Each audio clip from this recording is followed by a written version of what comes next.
Hello and welcome to this FP2 exam paper walkthrough.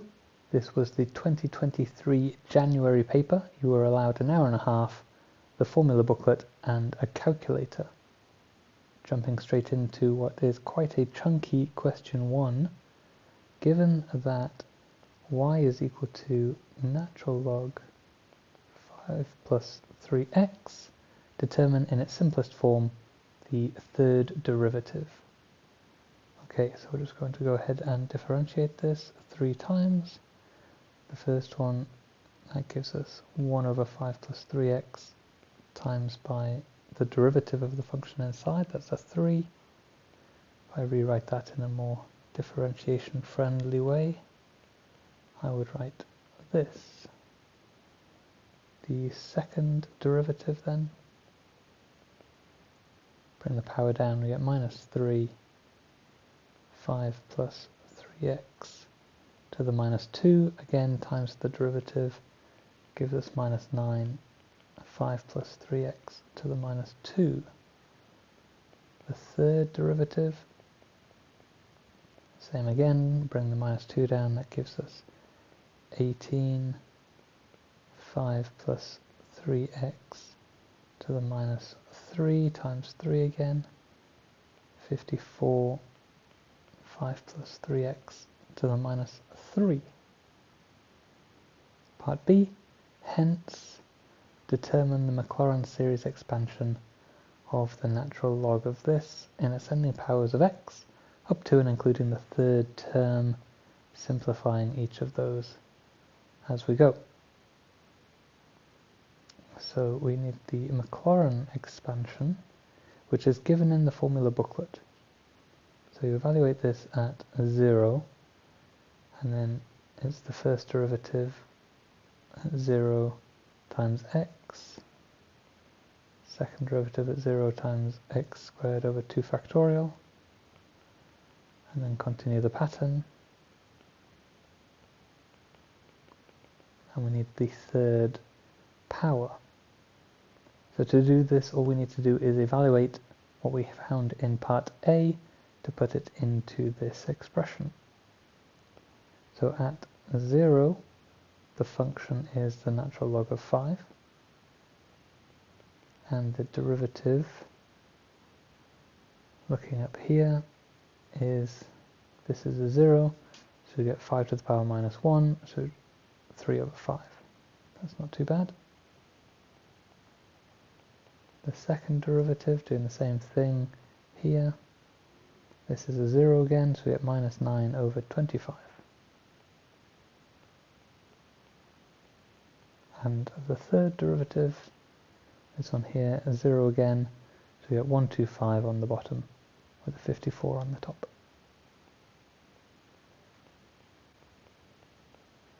Now substituting those into our expansion expression gives us the natural log of 5 plus 3x over 5 minus 9x squared over 25 times 2 factorial is 50 plus 54x cubed over 125 times 3 factorial, which is 750. But we can simplify that one to 9 over 125. So quickly rewriting this in its simplest terms.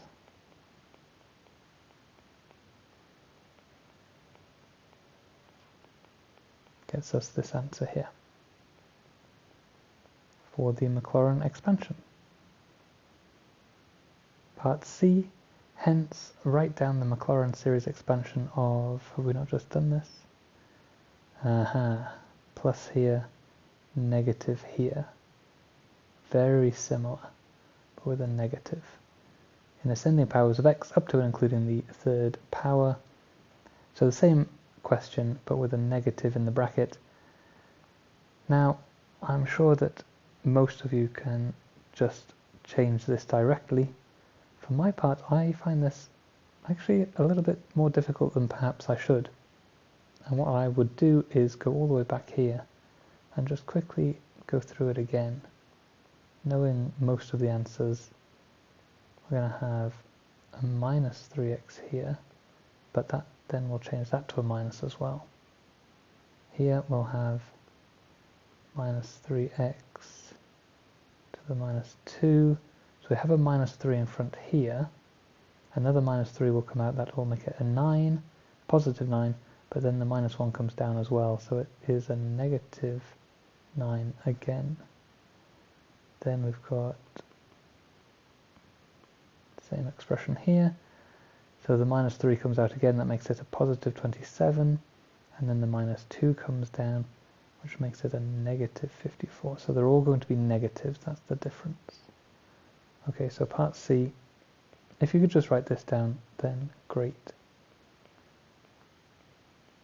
I'm not sure why I struggle with that sort of thing, but I just find it easier to go back to the basics. So this is what we get with all the negatives there, except the first one. The first one is still just natural log of 5. Part D. Use your answers to parts B and C to determine the first two non-zero terms in ascending powers of x of the Maclaurin series expansion of this. Now immediately use your log rules to remember that that is the same as this. And then we're just going to use what we found to evaluate that. So D, natural log of 5 plus 3x over 5 minus 3x. I'm going to rewrite that here. Natural log of 5 plus 3x minus the natural log of 5 minus 3x.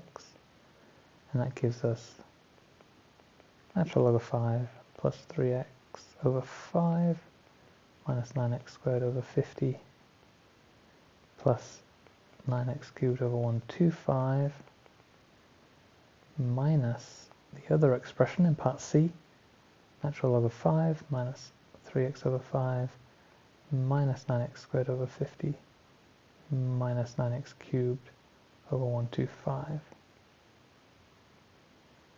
So I hope you can see that the natural log of 5s will cancel out. The 3x over 5 will double up to give us 6x over 5. The 9x squared over 50 will cancel out, and the 9x cubed over 125 will double up to give us 18x cubed over 125. And those are the only two we need, the first two non-zero terms. So they'll have question 1 finished. On to question 2. Partial fractions. Standard approach here. 2n minus 1, 2n plus 1, 2n plus 3 are going to be the three factors that we use. 2n plus 1, 2n plus 3, then we can multiply the denominator, so we get a 2n plus 1, 2n plus 3, b 2n minus 1, 2n plus 3, and c 2n minus 1, 2n plus 1. Now I can use n is equal to a half deliberately to make some of these zeros. That will give me a half there, gives me a 2 and a 4, and then this will be a 0 and a 0. So a is equal to 1 over 8. Now we do the same thing with the others, but minus a half, and that will give a, no, it won't. That will give a 0 plus b minus 2 and 2 and a 0. So b is minus 1/4. Finally, n is equal to minus 3 over 2. We'll give 0 plus c times minus 4 and a minus 2. That gives us 8 again. C is 1 over 8, same as A. Rewriting that with our answers. 2n minus 1, 2n plus 1, 2n plus 3, is equal to a, I'm going to write it in the denominator like this, 2n minus 1 minus 1 over 4 for b, 2n plus 1 plus 1 over 8, 2n plus 3. Part A finished. Part B, hence, using the method of differences, show that for all integer values of n, this thing here is true. Now this is a little bit strange. They've changed into r's here because they've used n in the top of the sum. So I'll use r's like they have done, but then we'll kind of be using n's anyway as we get to this bit here. So part B, got the sum, r is equal to 1 to n, 1 over 2r minus 1, 2r plus 1, 2r plus 3. And then, as usual with this method, we're going to go ahead and put r is equal to 1 and see what we get. So here I've got 1 over 8 times 2 minus 1. That's just 1 over 8. Then 1 over 4, with minus in front, 1 over 4, 2 plus 1, so that's 1 over 12. And then 1 over 8, 2 plus 3, so 1 over 40. No obvious connection between them. For r is equal to 2, as usual I go down the page here to try and make the pattern easier to see. That gives me 1 over 24. 1 over 4 times 5 is minus 1 over 20. And 1 over 56. Okay, still nothing obvious. R equals 3. 1 over 40. Okay, that's the same as this one up here. Minus 1 over 28 plus 1 over 72. Okay, I'm going to do one more, it's not jumping out at me. 1 over 56, okay, that's the same as this.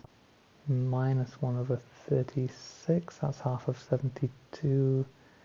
Okay, I can see the pattern. 1 over 88. Okay, what we've got is this one plus this one minus that value, because these two here are half of this one in the middle, so they all cancel out, and they all cancel out, and so on and so forth. So we're going to need 3 rows at the end. So we've got r is equal to n minus 2, r is equal to n minus 1, and r is equal to n to see what we get at the end here. If r is equal to n minus 2, that's a 2n minus 5, so a plus dot dot dot in the middle, 1 over 8, 2n minus 5, 1 over 4, 2n minus 3, and a 1 over 8, 2n minus 1. And then using the pattern that we found, I can write out the rest. 1 over 8, 2n minus 3, minus 1 over 4, 2n minus 1, plus 1 over 8, 2n plus 1, plus 1 over 8, 2n minus 1, minus 1 over 4, 2n plus 1, and finally 1 over 8, 2n plus 3. And again, following the pattern, this one cancels with previous terms, so do these two, and these 3 cancel with each other, leaving the 3 at the start and the 3 at the end. 1 over 8 minus 1 over 12 plus 1 over 24 is 1 over 12, and then we've got these 2 here, which gives us minus 1 over 8, 2n plus 1, and 1 over 8, 2n plus 3. Combining these, I'm going to turn them into over 24s. So we're going to have 2, 2n plus 1, 2n plus 3, plus 3, 2n plus 3, sorry, that's a minus, plus 3, 2n plus 1, all over 24, 2n plus 1, 2n plus 3. Now expanding out the numerator, we're going to have 8n squared plus 16n plus 6 minus 6n minus 9 plus 6n plus 3. So the constants all cancel out, and so do these two n's.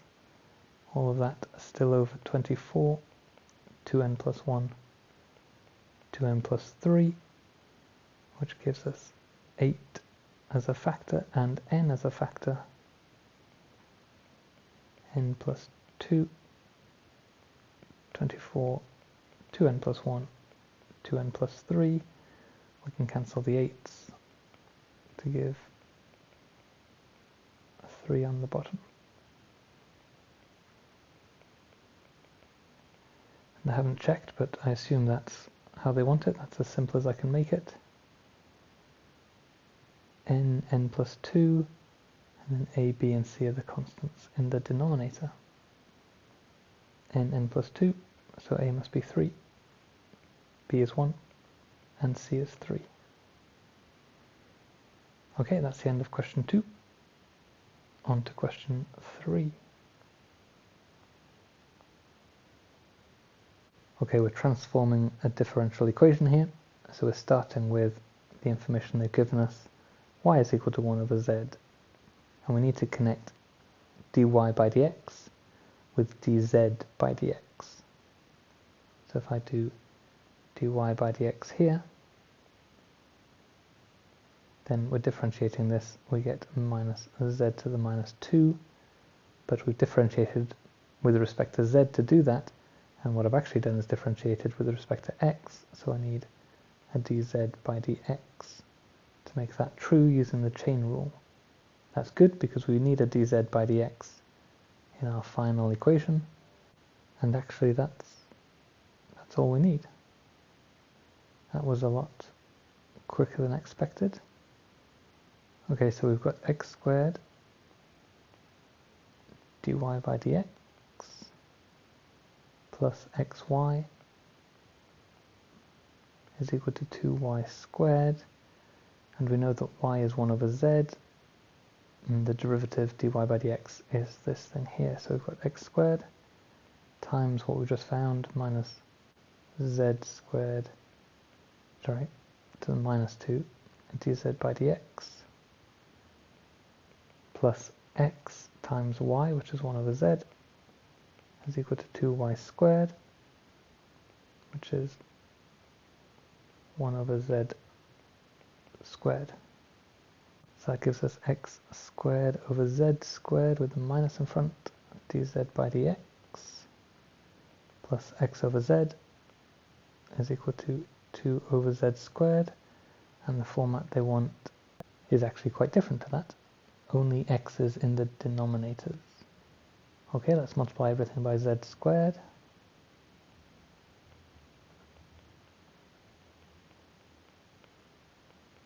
And then divide everything by negative x squared.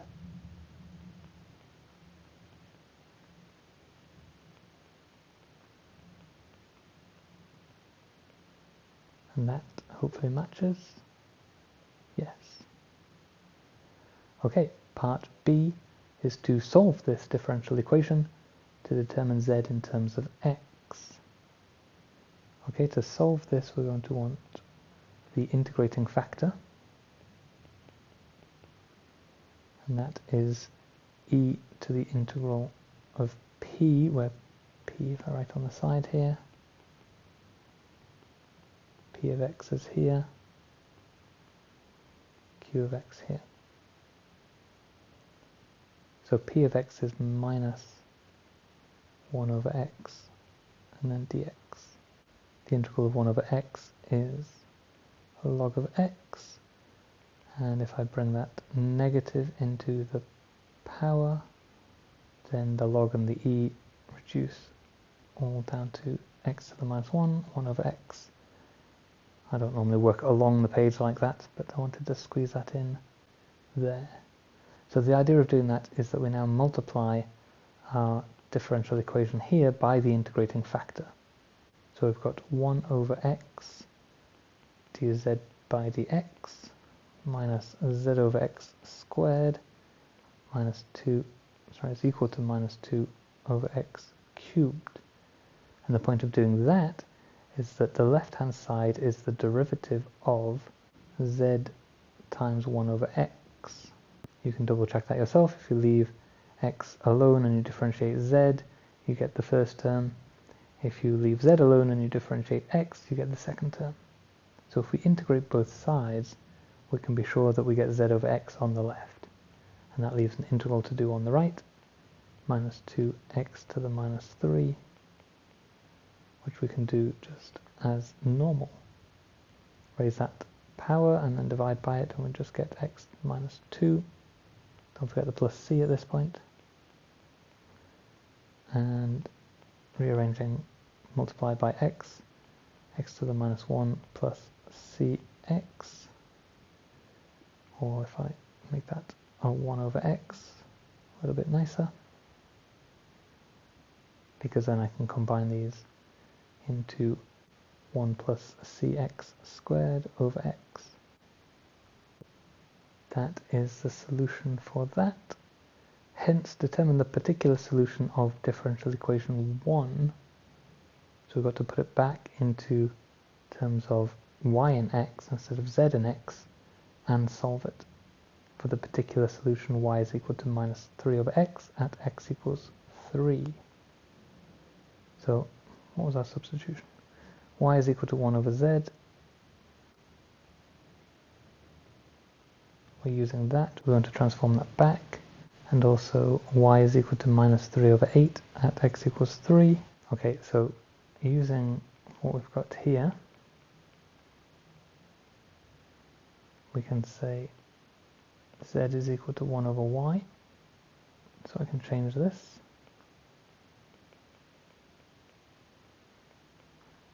Which means I can just invert this to give x over 1 plus cx squared. I can find c by putting in the numbers. Minus 3 over 8 equals 3 over 1 plus 9c. And just by inspection, I can see that c is going to equal minus 1.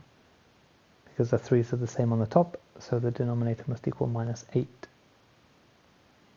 So that gives us a final answer of x over 1 minus x squared for y. That's the end of part C. Yep, looks good. On to question 4.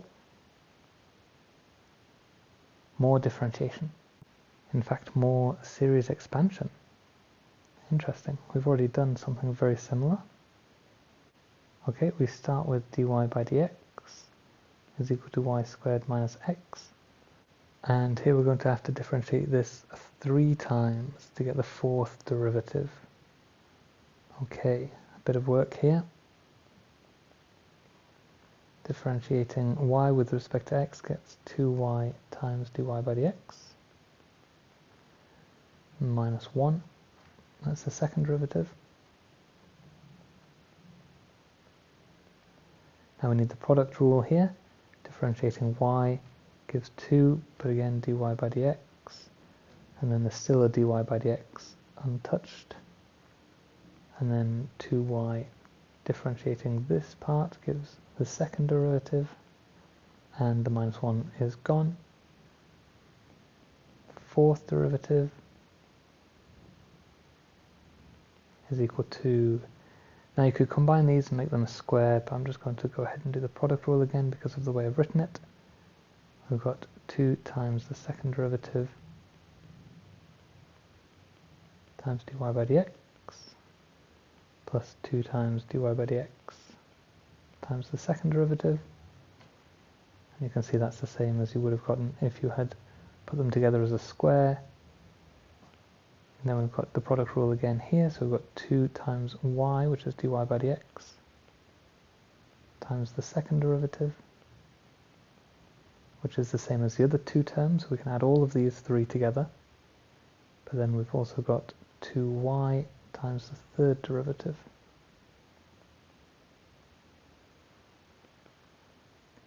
That gives us 2y d3y by dx cubed plus 6 of these dy by dx times the second derivative.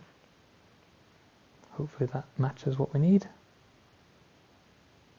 2y, so a is 2 and then b, yes, that matches.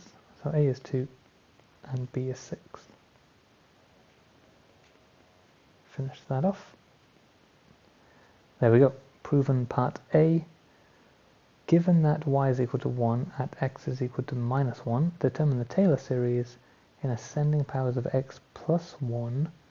So that's using a is equal to minus 1, but that's okay because that's what they've given us for the x there. Up to and including the fourth term, simplifying each one. Okay, so we've got a Taylor expansion. So that's this. First derivative at a times x minus a. Second derivative at a times x minus a squared over 2 factorial, and so on. And we're going to need 4 of them, so we need to know all of these different bits.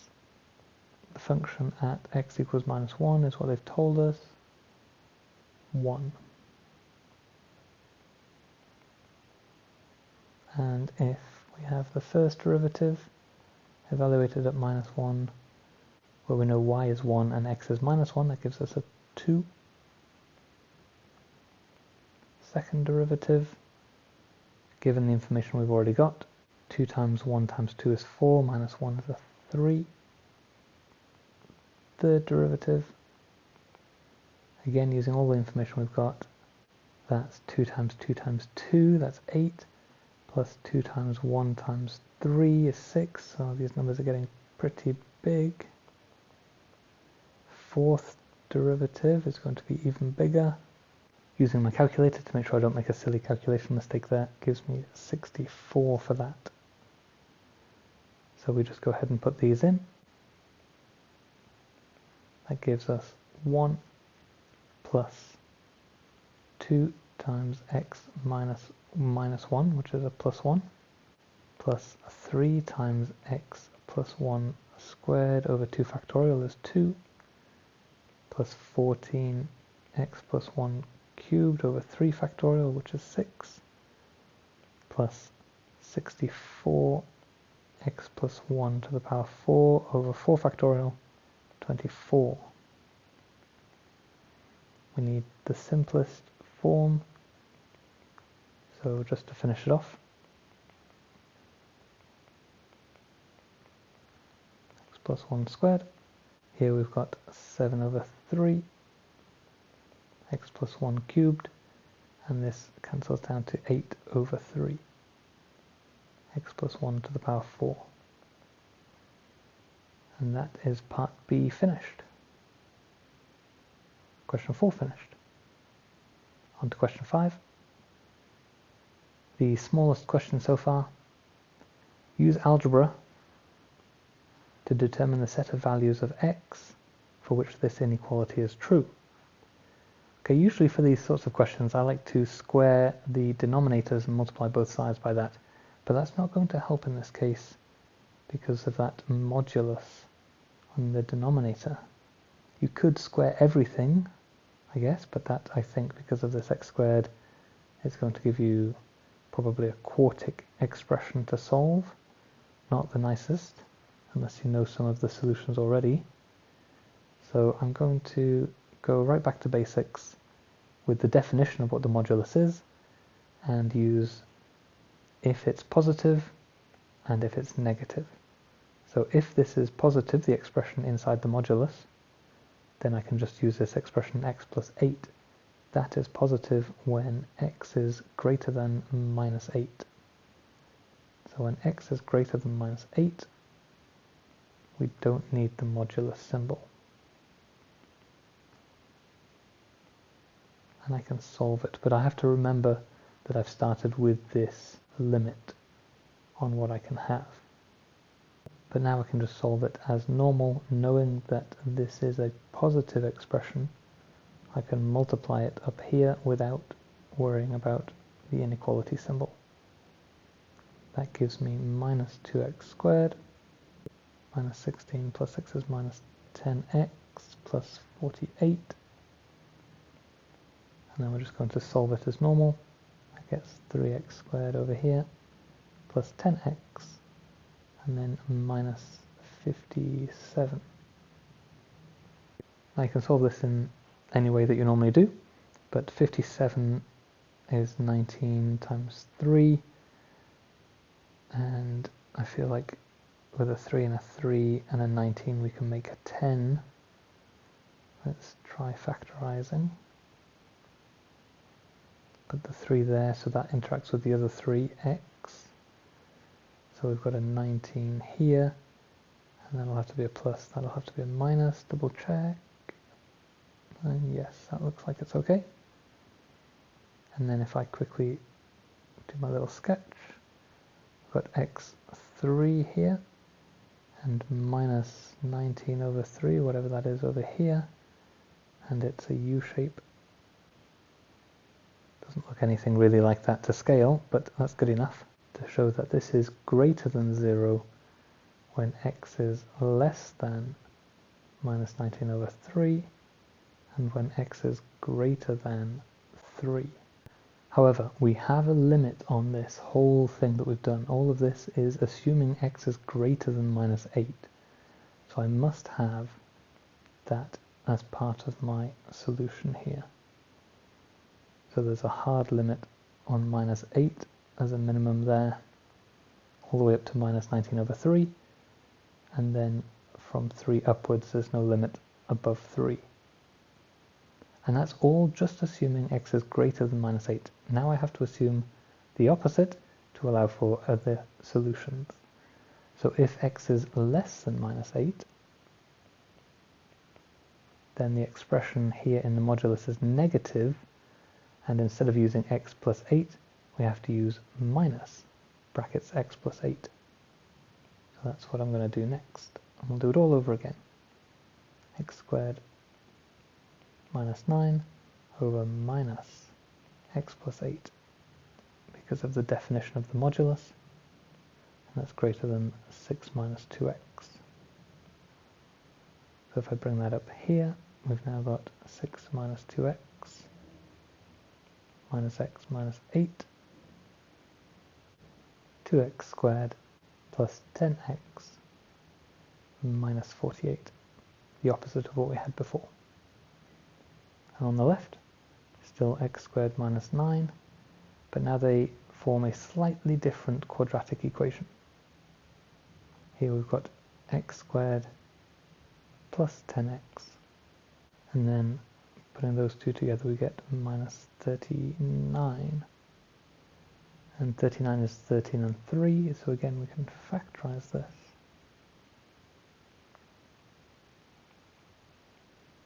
Like so, and that's a 0 here now.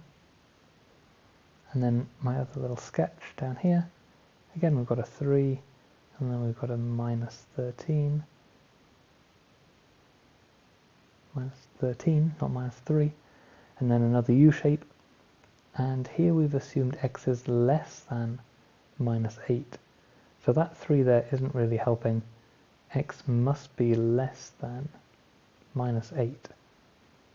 And when this thing is less than 0, is greater than minus 13, but it must cut off at minus 8 because it's not valid beyond minus 8 for this part. That's this part up here. Now I have to combine all of those. So we've got minus 13 to minus 8 is okay. And then we've got minus 8 to minus 19 over 3. And then we've got x is greater than 3. So these are the 3 intervals of our solution. Now it's important that you don't include minus 8 in any of these, because if we go all the way back up, minus 8 in here would give you a 0 in the denominator, which of course you can't have. So we've got 3 separate regions there. And we're on to the next question, I think. Let me just check. Yes, just one part to that. On to question 6. A complex number z is represented by the point P in an Argand diagram. Given that this is true, sketch the locus of P. You do not need to find the coordinates of any intercepts. That probably means it's not easy to do so. So let's start. We've got z minus 2i, so the distance from z to 2i is the same as the distance from z to 3. So this is like a perpendicular bisector between the 2 points 3 and 2i. So those are our 2 important points. Perpendicular bisector looks something kind of like that. I want to make that really clear. I could put a little perpendicular symbol on there. And this is the modulus that we want. Like so. Part B. The transformation t from the z-plane to the w-plane is given by this. Given that t maps this to a circle, find the equation of the circle. Giving your answer in this rather unusual form. Okay, hopefully I won't forget to do that at the very end. Let's go on with the transformation as normal though. We've got w is equal to iz over z minus 2i, so we're rearranging this to make z the subject. So we've got zw minus 2iw is equal to iz, zw minus iz is equal to 2iw, factorize out the z, and divide through.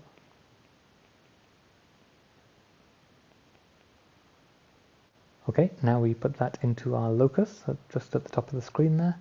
We've got 2iw over w minus I minus 2i in a modulus is equal to the same thing over here for z, minus 3. We need to manipulate this to get something that we are familiar with.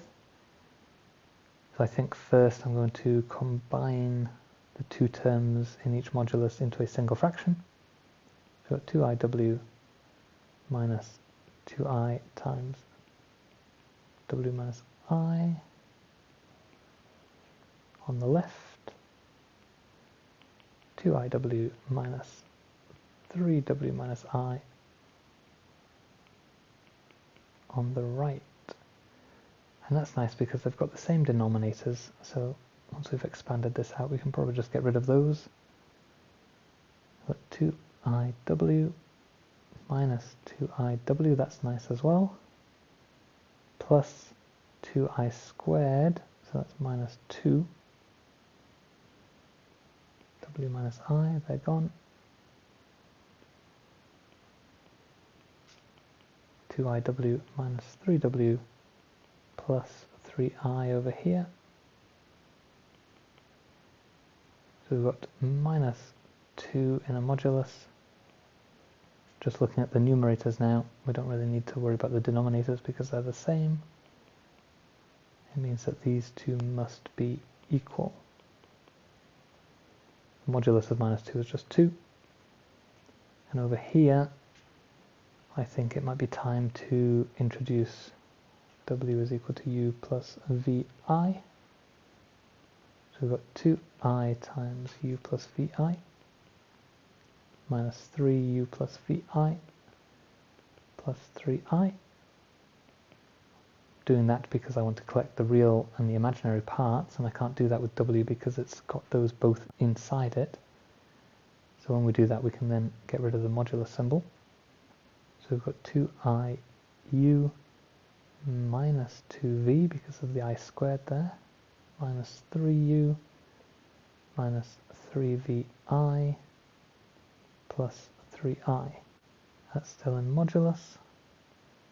Collecting the real parts, we've got minus 2v plus 3u, and then plus I lots of 2u minus 3v plus 3,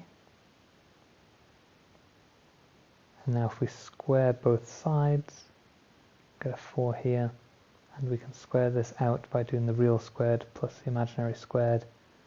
So the negative is gone. There we get 2v plus 3u squared plus 2u minus 3v plus 3 all squared. We've still got a fair amount of algebra to go by the looks of it, but it's not looking too bad.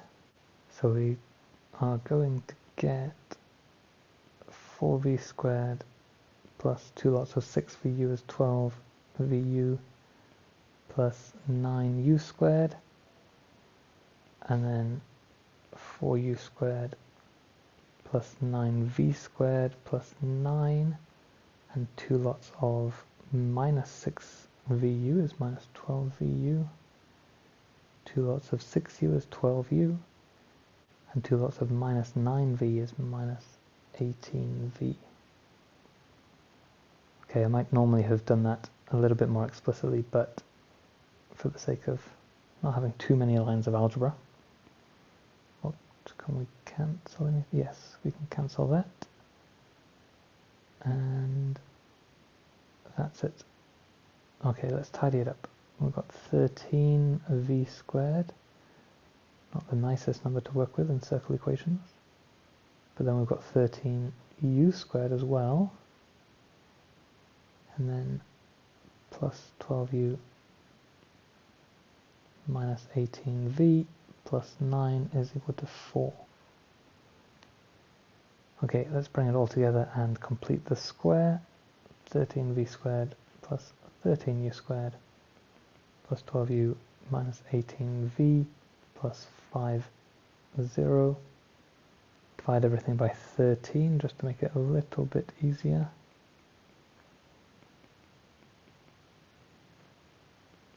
(18 over 13v), 5 over 13 there.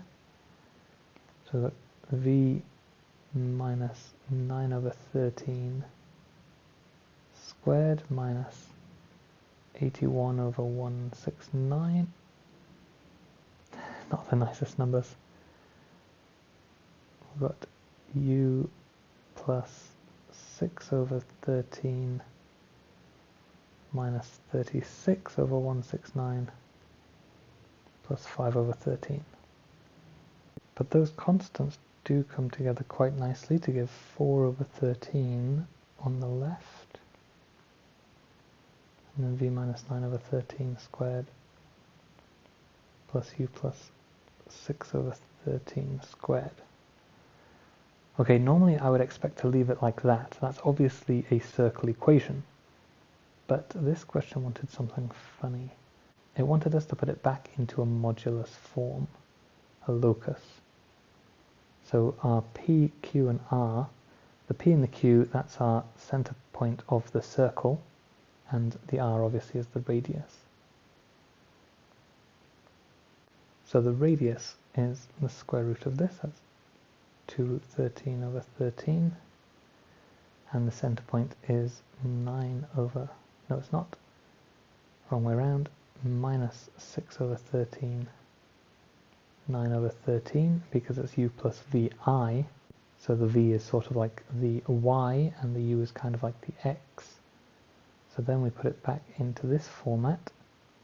We've got minus 6 over 13 plus 9 over 13i is equal to, the modulus of that is equal to the radius 2 root 13 over 13.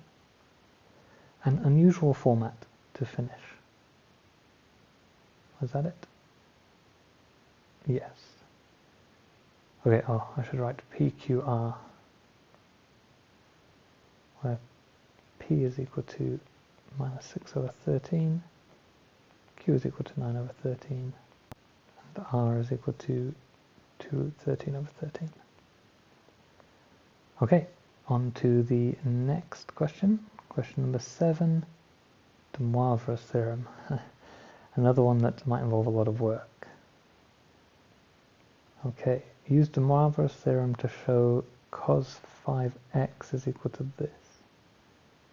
So using straight away cos, I almost put theta, I'm so used to writing theta. cos x plus I sine x, where r is equal to 1 here, to the 5, according to Moivre's theorem, is cos 5x plus I sine 5x. So that's our starting point. We're going to expand the left-hand side using the binomial theorem, equate the real parts because we want cos, not sine, and hopefully we can manipulate it to get the required result. So first of all, we've got cos x plus I sine x to the power 5, Pascal's triangle 1, 5, 10, 10, 5, 1, our coefficients. So we're going to have cosine, and I've seen this in a number of exam mark schemes, so I think it's okay to do C for cosine, S for sine, just when you're trying to squeeze it all on one big line.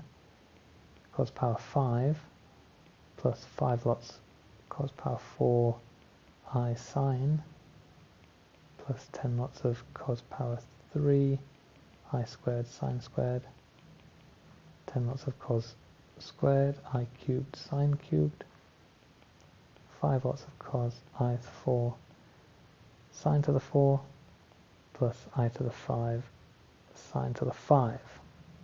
Now I wouldn't do it any more than that one line, partly because we're going to be doing a bit more manipulation, and that first bit is just to see what our terms are, because now we're going to equate. We've got cosine 5x is equal to all of our real terms.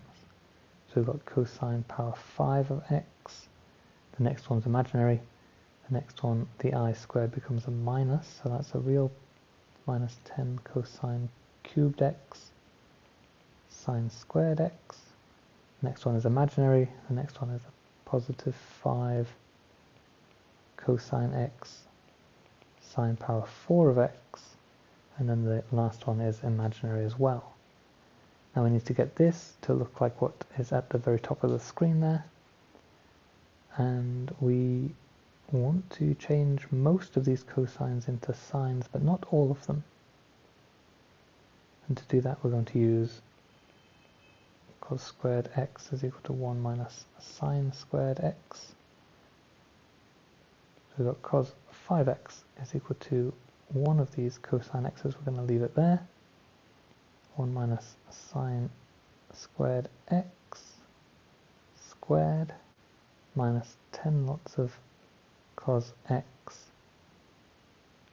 sine squared x, and then the cos squared that I haven't written there, we're going to change into 1 minus sine squared x, and then we're not going to do anything to this last term.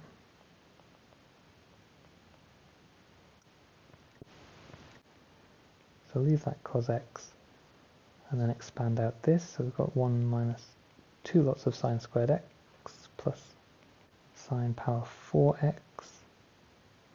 minus 10 lots of cos x, and I'm going to take that sine squared inside the bracket, so we get sine squared x minus sine power 4 of x plus 5 cos x sine power 4 of x. Now factorising out the cos x out of all of that, we get 1 minus 2 sine squared x plus sine power 4x minus 10 lots of sine squared x plus 10 lots of sine power 4x plus 5 lots of sine power 4x. Almost messed it up. Cos x. And then we've got the 1, that's still there, minus 12 lots of sine squared x plus 16 lots of sine power 4x, and all of that is equal to cos 5x. So A is the power 4, I've written it not quite the right way round. A is equal to 16, B is equal to minus 12, C is equal to 1. Now I keep telling my students, always finish with exactly what they've written, so I'm just going to take that to heart and change this. it won't make any difference, but best not to be too hypocritical. There we go. Okay, that was part A. Hence, solve for 0 to pi by 2 cos 5 theta equals this.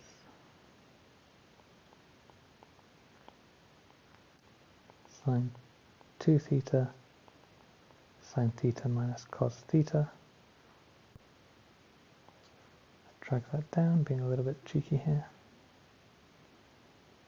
Okay, knowing this identity at the top of the screen, we can change our left-hand side into cos theta 16 sine power 4 theta minus 12 sine squared theta plus 1. That has to equal sine 2 theta sine theta minus cos theta. Now that sine 2 theta doesn't really fit, so let's change that into 2 sine theta cos theta. And there's still a sine theta there, so that's sine squared theta. Now all our terms have this cos theta, but don't divide through by that, because you might be dividing away one of your solutions, or cos theta might be 0, in which case you shouldn't be dividing by it. Bring them all onto one side and factorize it out. And if we do that, we have cos theta here, and then 16 sine power 4 theta minus 12 sine squared theta plus 1, and then we also have a plus 1 from this term, and a minus 2 sine squared theta from this term. That's a 0 on the right. So we can tidy that up a little bit. 16 sine power 4 theta minus 14 sine squared theta plus 2 with a cos theta in front has to equal 0. So either this equals 0 or this equals 0.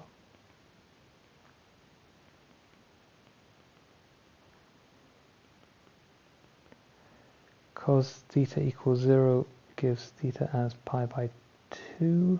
Is that allowed? No.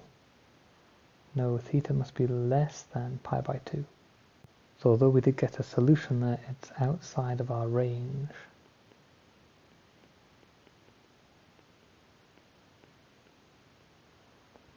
So now we are going to solve this. If I change it into this,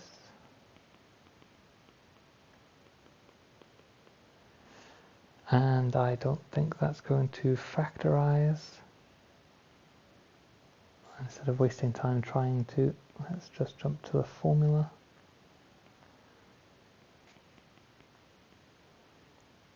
(49 minus 4 times a times c, all divided by 2 times a, 16.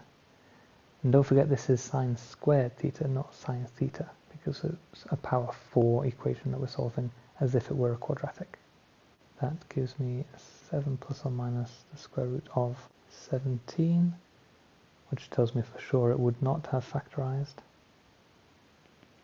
Sine squared theta. So sine theta is equal to this horrible 7 plus or minus the square root of 17 over 16 all square rooted.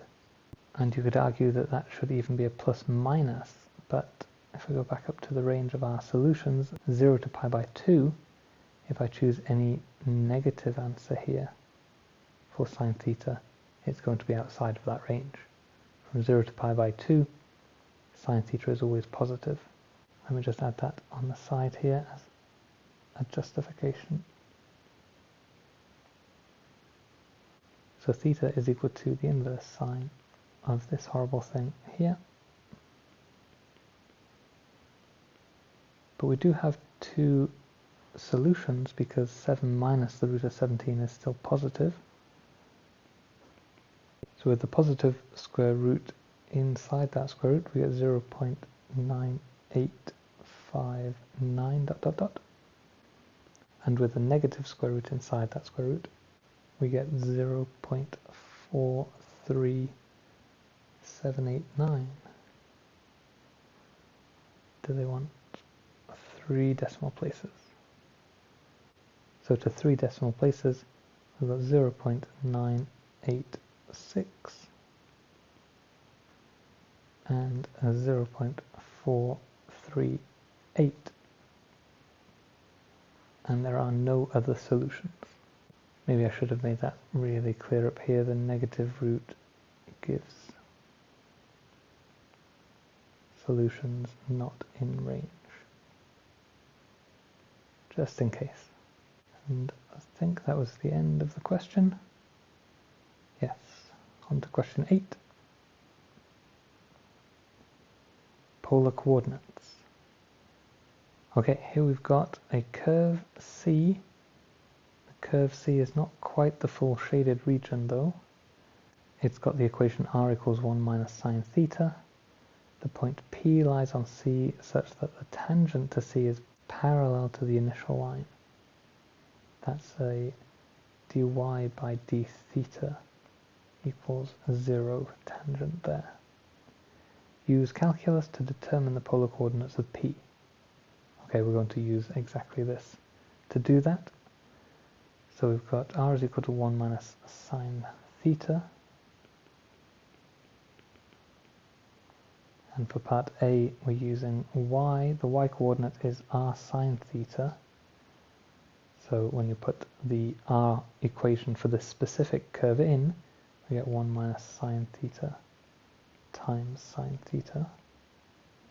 That gives us sine theta minus sine squared theta for y, and then we need dy by d theta.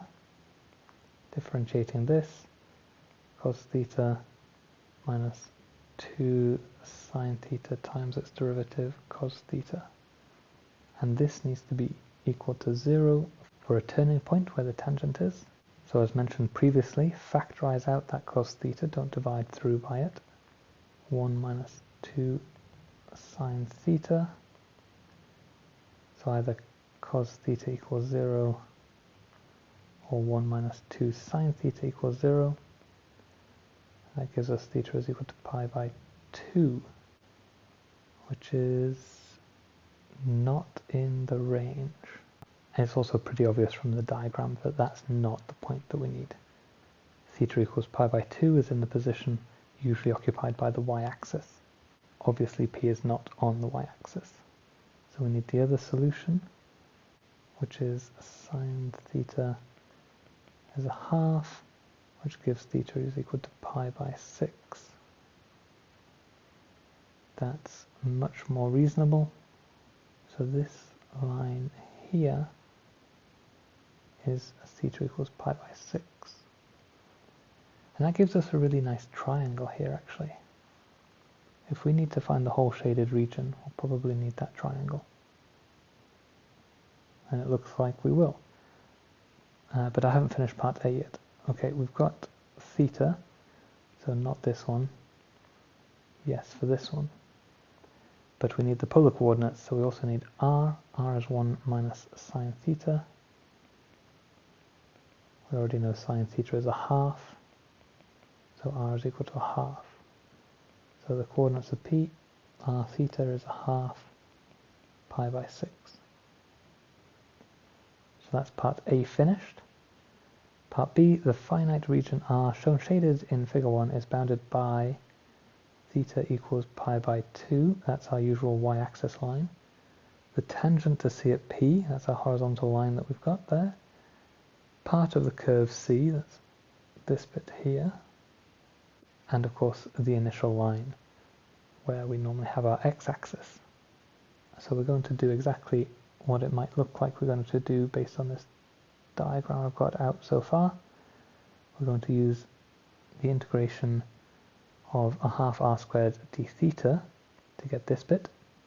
Integral half r squared d theta from 0 to p pi by 6. And then over here we're just going to use a triangle formula.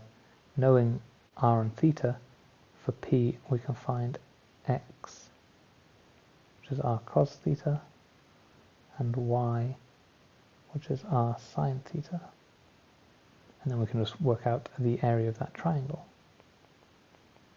Half base times height, obviously. And then we'll add these two areas together to get the region R.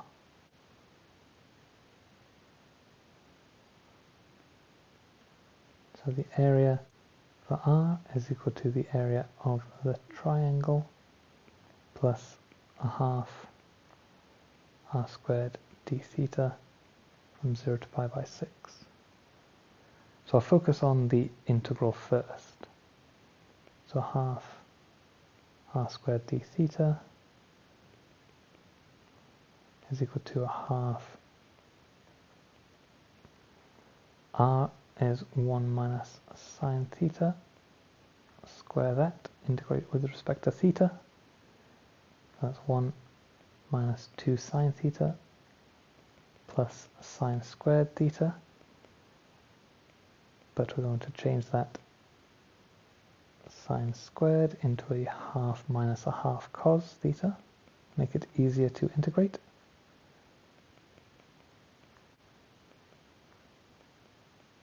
Cos 2 theta. And then I'm always in danger of forgetting that half in front. So I'm going to bring that into the integral as I tidy this up. So 1 plus a half is 3 over 2 times by the half in front, 3 over 4 minus sine theta, and then minus a quarter cos 2 theta. That is 3 theta over 4 plus cos theta minus 1 over 8 sine 2 theta from 0 to pi by 6. And that gives us pi by 6, 3 over 4 is pi by 8 plus root 3 over 2. And that final term there gives us a minus root 3 over 16. If we put a 0 in here, we get 0 plus 1 minus 0. So tidying this up, pi by 8 plus 7 root 3 over 16 minus 1. But remember, this is not the whole area, this is just that curve part. Now I want the triangle, and I'm going to do some of this on the diagram here, because we know r at point P is a half, and theta is pi by 6, so that gives us root 3 over 4, and over here, same idea, and that gives us 1 over 4, so we get a half times root 3 over 4 times 1 over 4 is root 3 over 32.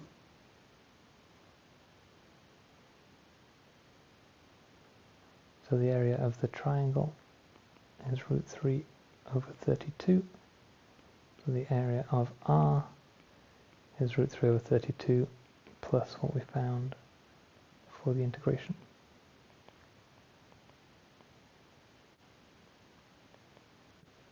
So that's pi by 8 plus 15 root 3 over 32 minus 1.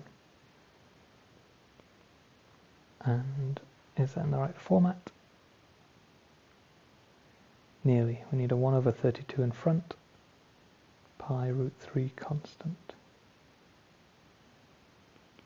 So if we pull out a 1 over 32, that leaves us with a 4 pi, a 15 root 3, and a minus 32, where a is 4, b is equal to 15, and c is equal to minus 32. One last check. End of the question, yes.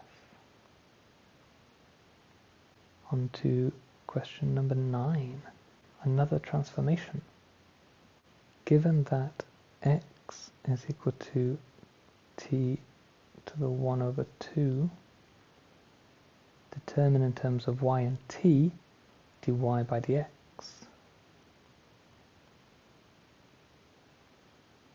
And the second derivative.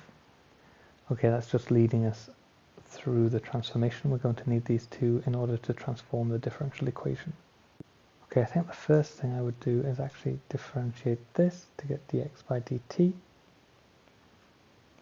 that will give me a half t to the minus a half. And then I can connect using the chain rule.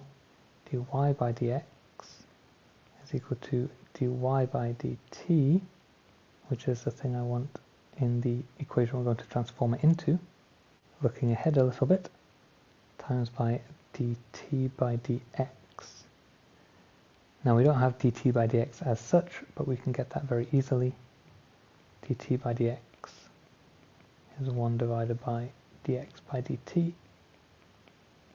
So if we invert what we found there, we get 2t to the half.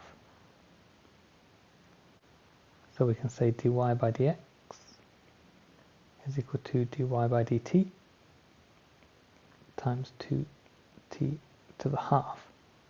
And that is dy by dx in terms of t and y.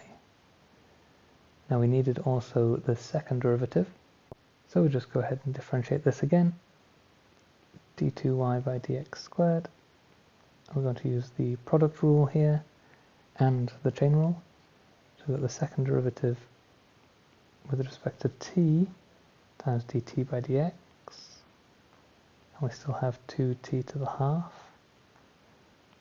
Then we leave this one alone, and we get t to the minus a half times dt by dx. Now we don't want these two dt by dx's here and here, but that's okay because we know what that is. Dt by dx, just at the top of the screen now, is 2t to the half. So if we put that in, we can start to simplify a little bit. That's a 2t to the half times a 2t to the half, dy by dt, t to the minus a half times 2t to the half, and they cancel, which gives us a 4t times d2y by dt squared plus 2 lots of dy by dt, and that is our second derivative with respect to x. Now we've got the first and the second derivatives. We can go into part B, where we need to transform this into equation 2. So if I write this out here, otherwise I'll get it wrong, and then I'll drag it down. dy by dx plus 9x cubed y x to the power 5. Take this down. This is what we're transforming.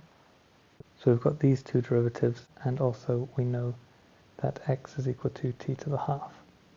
Putting that in, t to the power of a half times the second derivative, 4t d2y by dt squared plus 2 dy by dt minus 6 times x squared is just a t, plus 1 times the first derivative was dy by dt, 2t to the half,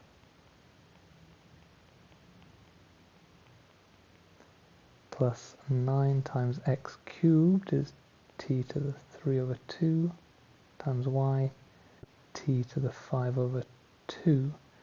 Now that doesn't look better, but presumably as we simplify it, it will turn into what we need. So let's keep going. 4t to the 3 over 2 d2y by dt squared plus 2t to the half dy by dt minus 12t to the 3 over 2 dy by dt minus 2t to the half dy by dt. That's going to cancel with this, that's something, plus 9t to the 3 over 2y, t to the 5 over 2. Now if I also divide everything by t to the 3 over 2, because if I remember correctly t is greater than 0, so t is not equal to 0.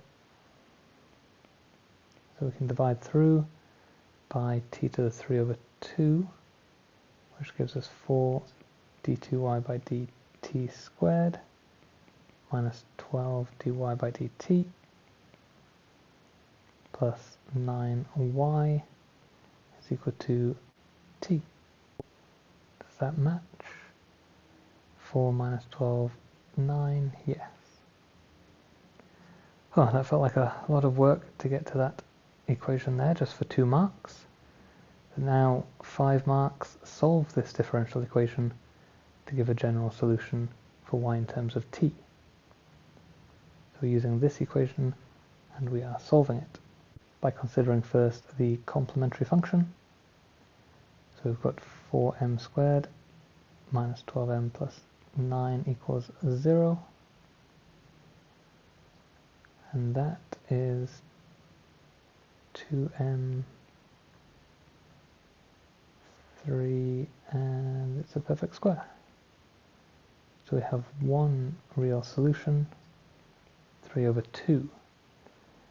That means our complementary function, y is equal to a times t plus b times e to the 3 over 2t. Then we need our particular integral.